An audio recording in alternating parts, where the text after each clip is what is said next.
So it's a beautiful sunny day in Las Vegas, December 8th? 8th? Yep, 8th.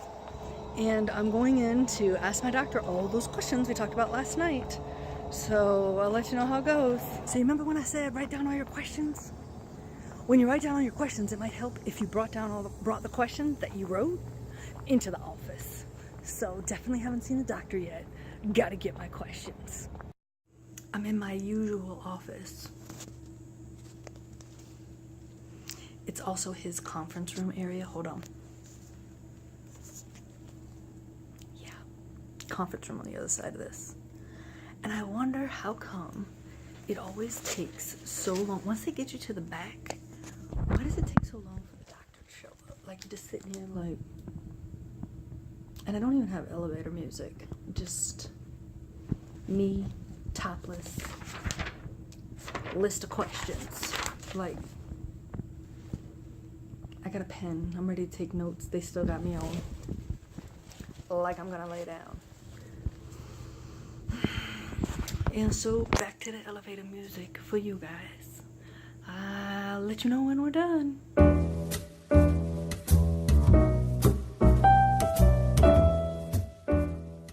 Oh, the YouTubes. I got a lot of answers to my questions, and I felt a lot more involved in the decision-making process. I will give you some information as soon as I get home, or sometime later this evening, and let you know kind of what the doctor said. I'm back. It is after dinner, late at night. I am ready to give you the update to what the doctor told me. So do you remember my handy dandy list of questions? Well, I got quite a few answers. So I thought that I would talk today about what I found out at the doctor. So I'll start first with brand of implant. I will be getting Allergan, which is also known as Natrel or Natrel, something like that. And it's really because one of my biggest concerns was that I wanted to look as natural as possible. And so rippling, as we covered, my doctor has seen the photo that y'all saw a couple of videos ago where I was like, this is my worst case scenario with the rippling all up in the middle of the boobs right there. I don't want to bend over and just have my whole boob just scrunch up on the sides. I don't want that. So the Allergan ones are less likely to do that. Turns out he brought in some examples for me to look at. He was like, oh, this is one example and here's another one. He only uses Allergan brand, so I wasn't going to have a choice in brand anyway. But when he brought in the samples, they were actually to show me profiles. So in addition to what brand I was going to get, I had a few more questions about the implant itself. So profile. Why are you going to give me, what are you going to give me? And his plan was to give me an ultra high profile. Why? Well, he brought me in a high profile and an ultra high profile. Same amount of cc's. And the high profile actually was like a mound a little bit and then had some rippling on the top. And the ultra high profile was nice and smooth.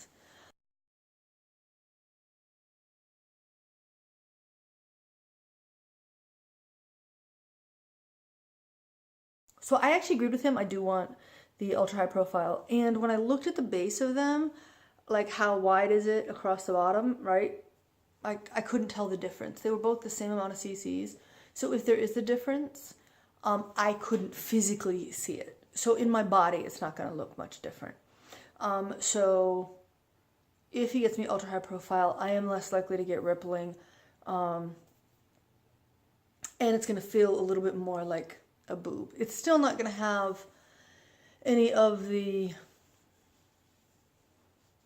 I don't know, I think breasts have a little bit of bumps. Like I could sort of feel, if I squeezed my breast, you can feel the places where it's hard, where it's actual duct material, and the places where it's a little bit more flabby. There's going to be none of that. All one consistency. So that still doesn't feel like a breast to me, but that literally cannot be helped. Then we talked about the outside of it. Are you going to give me smooth or textured? I thought he was going to give me textured to sort of halfway meet me on the anatomical implant. He's not. He's going to give me the smooth ones. So I didn't understand why, because that just seems like that's going to be super weird. Like feeling it like just swirling around in my body doesn't sound great. And he actually said that there are two reasons. Once again, first reason, which is my first, I absolutely do not want it, and that is rippling. Because there's texture there, my skin will try to adhere to it, which might be great, except that think about when my skin adheres to it, and then I move in such a way that the implant ripples, the skin's going to ripple with it, right? Because the skin's grabbing onto it. On the other hand, my skin has a better chance of staying smooth even if the implant ripples, if the two are not connected to one another.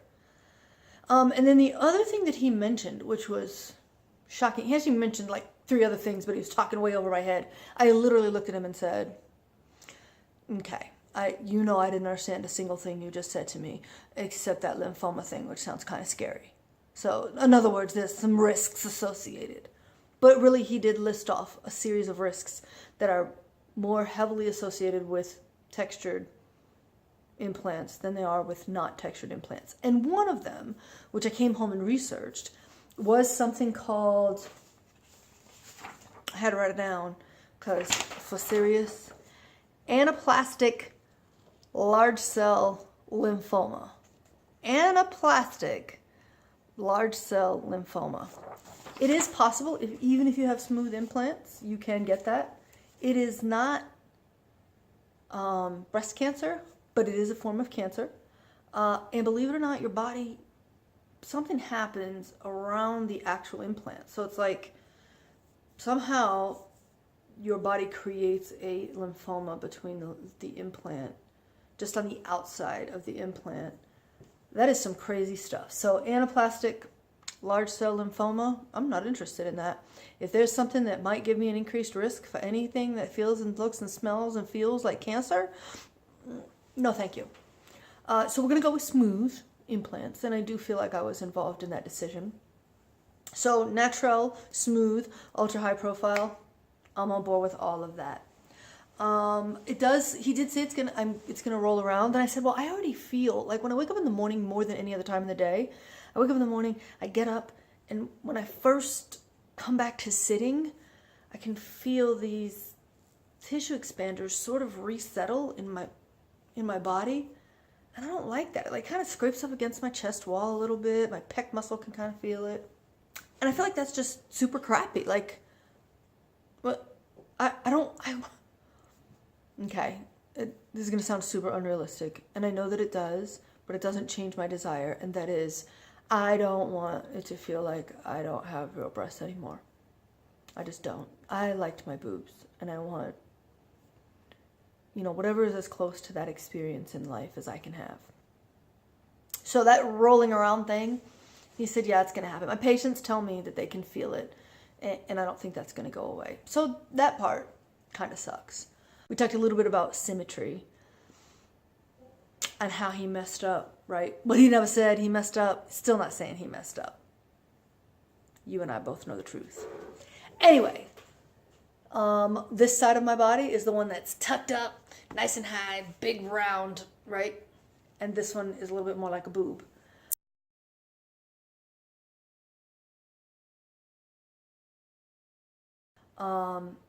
So he said he would release this side some, and then he may tack this side up. And he's going to try and find the balance between the two of those to give me a little bit better symmetry. And then I asked him about that scar underneath. I know you guys remember under this breast there's an extra scar, right? So I had to go back and get stitched up again, like, I don't know, a month and a half, 2 months after surgery. So I asked him if he could cut that off. Like, can you just, when you cut me back open, can you slice away that piece, like take like a little thin sliver of my skin and sew it back together. And so he said to remind him of that on surgery day, and that may help him to do the prop up, right? So he props this one up a little and releases this one a little. They should be the same. And I did tell him, I don't want a valley. Like, can we not, don't loosen this one so much that somehow I have boobs in my armpits. I don't want that either. And he was actually really great. So getting to anatomically correct, what would it take to actually put an anatomically correct breast inside this skin? And he said, I'm never going to say never, but anatomical implants with a pocket as large as yours is are very likely to flip, meaning teardrop, so smoother at the top, fuller at the bottom, teardrop shape, flip, and you end up with smooth at the top, or you end up with it on the side, or even worse, the skinny side over here and the teardrop all on the inside. So it has a more likelihood of flipping around when your pocket, the skin sac, is as big as yours is. So I don't recommend anatomical implants for you. That was the first thing, and that was probably enough. But the second thing he said was anatomical implants in the size that I'm asking for are kind of round anyway. And once again, he sent his little tech off scurrying. She came back in with anatomically correct 750 actually, or 685, I think is what she brought in. And it's large enough that it doesn't really look anatomically correct anymore. It's a teardrop shape, but it's been made so large that it's definitely not a round ball, but it's definitely not, it's not a breast. It doesn't really look like a breast. Nothing, right? So nothing beats the breast for babies or for women. So anatomically correct it's not worth it. The second reason he doesn't suggest that I go anatomically correct now or ever is I can't go. So at this point, he's going to bring in to surgery 700, 750, and 800 cc implants. And he's going to try them out in my body, whichever one he feels like, yeah, that looks really great. That's what I'm getting. So all of that is still bigger than, I have 650 in my body right now. So 800 is the largest silicone implant Natrel makes. I don't know if other people make a bigger one, but he only uses Natrel, so it's the largest one they have. After 800, I would have to switch to saline, which is going to be heavier and has an exponentially greater increased risk of rippling. I don't know if I mentioned, I'm not a fan of rippling. So really, I asked him to shoot for 750. And if he can get to 750, then I think I'm going to be really happy.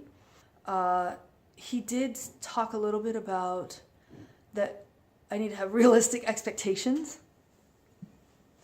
Why should I have those? I feel like you are a plastic surgeon for a reason. I did sort of say that to him today too.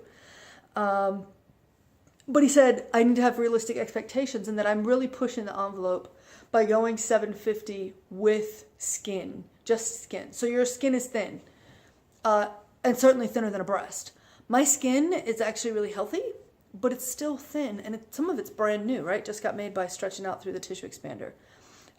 So he wanted to point out to me, my tissue expander is currently tacked into my body. It's tacked up against so they sewed it. Like there's like a little single stitch up here holding it on my body so that it wouldn't put weight down on my skin that didn't have good blood supply when I first had the surgery.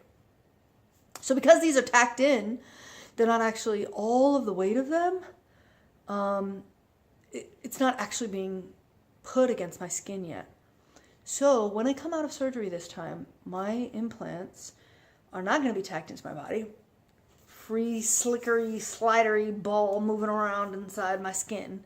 These are now skin bags. They're skin sacs that have a pocket that has been created by my skin and Alloderm, right? So stitching that he did at the bottom. Alloderm was the cadaver skin that's been stripped of all its cellular material. There's no DNA on it. Super weird. My body absorbed it by now. So he said, you need to know that these are going to be two balls. The weight of these implants that you have in, or tissue expanders you have in right now, it'll be a little bit less than that, but about the same, really. So that amount of weight is just going to be sitting in your two skin bags. So what is unique about those of us who've had mastectomies is you don't have anything to buffer, like where the implant comes into contact with your skin. It is skin and implant, right? So if the implant is right here, this is implant, and then you'll just be able to feel the bag, right? That is the saline bag or the silicone bag, which I hadn't really thought about before. So that's going to be an interesting feeling. But moreover, that also means that when the implant weighs down on my skin will cup under like a breast does. And when 60 and 70 and 80. So I asked him about that. Like, am I going to be 80 years old with a flat chest and a ball that's just gradually drooping more and more as my skin gets thinner and more papery? How old people's skin does. I mean, right? I expect to get old one day. And he was like, yeah, I mean, we'll do revisions. So you will need revision. This isn't a lifetime thing. I'm going to have to go back in. So you will need more surgeries in your future. And I hadn't really thought about that either. Implants are like a 10-year prospect at best. So this is like a maintenance thing I will do for the rest of my life. And then we talked about basic stuff. So surgery itself, 1.5 to 2 hours. I don't know if any of you have watched Botched before, but that's what I pictured when he said, it'll take 1.5 to 2 hours-ish. It depends. So I'm going to bring in 3 different sizes. And it depends on how many times I have to sit you up, check your symmetry, and then pull the implant back out and do some more work and then sit you back up, right?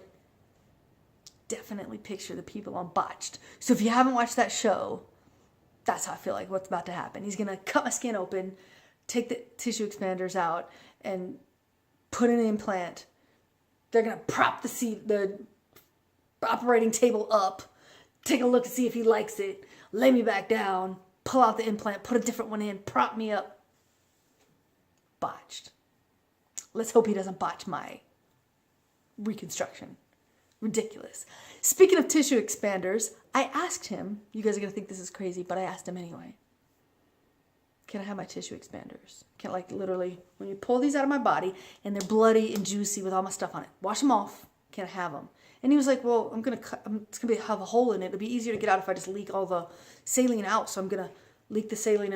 I said, I don't need the saline. I want the actual thing that was in my body.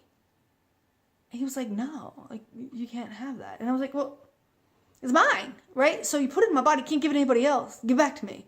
And he's like, I mean, you can ask the hospital, but no, we don't give those. In fact, often they send them to, I think he said pathology, to prove that we took it out of you. And I was like,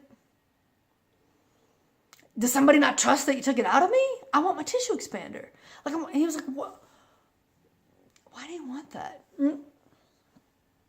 I don't know. Maybe you don't know, sir, but you're nameless, but you own a vlog. I want to show people what my tissue expander looked like. And I said, can you give me a tissue expander? He was like, no, we don't give those away. No. That was probably the funnest part of the appointment. No, you can't have that. When he first said no, his no came so quick. I was like, can I have, this is going to sound like a weird one, but I need to ask this question. Side note. It's on the list. My tissue expanders, right here. My tissue expanders. Can I have them after the surgery? Not kidding. It was on my list. Can I have them? I was like, so my tissue expanders, after you take it out of my body, can I have them? And he was like, no. And I was like, just no? Actual tissue expander that was in my body, can I have it? To see his So as you guys know, if you've been watching at all, me and my reconstructive surgeon, we have like a little sort of antagonistic type of relationship in a funny way. And I think at that moment he was definitely like, no one has ever, why would you ask for that? He didn't say any of that. It was just hilarious. So in that 1.5 to 2 hours, you can take out my tissue expanders. And unless I made some type of special deal with the hospital, they're not going to give them to me, which is unfortunate. I did take a couple of pictures, but they're not near as fun. I'll insert those right here.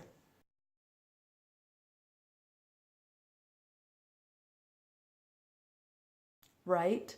Now you see what I said? Not fun at all. Just some plain, this is a tissue expander. They showed me the sample tissue expander. Let me take some pictures. Not near as fun as, hey, check out this thing, used to be in my body. Anyway, they're not going to give it to me, it looks like. He did say I'll be in less pain. I'm going to go into the hospital. It's actually a surgery center, and out of the hospital on the same day. I will still have to do similar prep. I'm over a certain age, so I have to do an EKG. I'm going to have to go pre-admit, because they still sort of admit you, even though you're admitted, you do surgery, and then you're discharged. You still sort of get admitted. I'll be out of work for a week. Not more than a week is what he said. And 4 to 6 weeks, no heavy lifting. And that's it.